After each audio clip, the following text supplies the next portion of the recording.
I want to tell you about a trick of shaitan.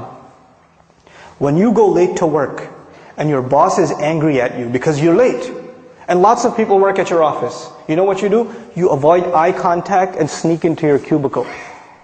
You don't want to face him. When you have a bad report card, and you go home to your family, you're in 6th, 7th grade, you got a bad report card, you sneak into the house. There's no Assalamu alaikum, I'm home. You sneak in and you kind of go and you pass out, you go to sleep. Right? What happened in school? Nothing.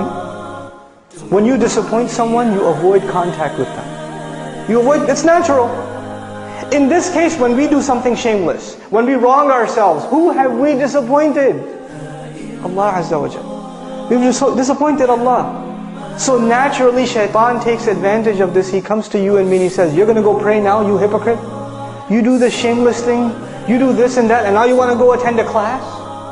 Now you want to go do, ibadah? You should be, you're such a two-faced person. So this person says to themselves, yeah, I shouldn't go pray because I'm two-faced.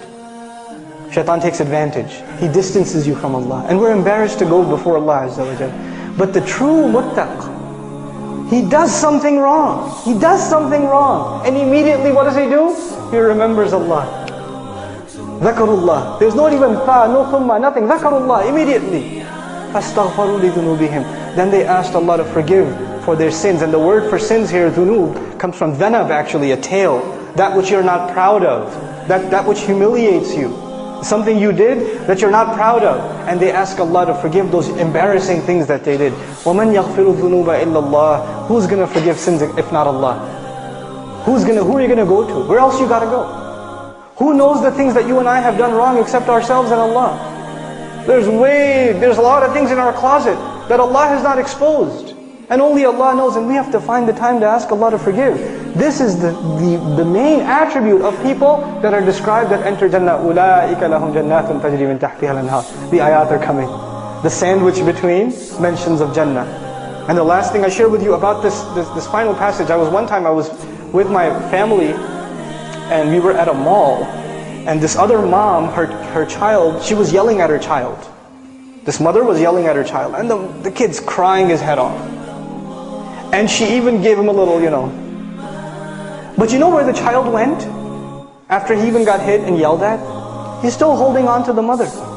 He's not letting go. Everywhere else around there are these ugly, gigantic strangers. He doesn't want to deal with them.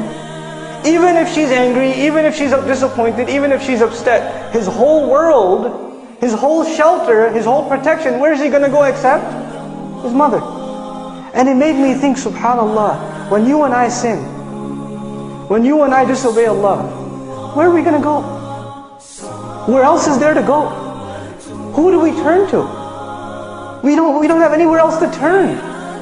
So even if we disappoint our Lord, even if we fall short of the standards He set for us, the true muttaq, the hopeful of Jannah, he never loses hope in Allah. لا تقنطوا من رحمة الله. Don't lose hope in the mercy of Allah. You're not allowed to lose hope in the mercy of Allah. This is the attitude we have to internalize. May Allah Azza wa Jal make us from among the muttaqeen.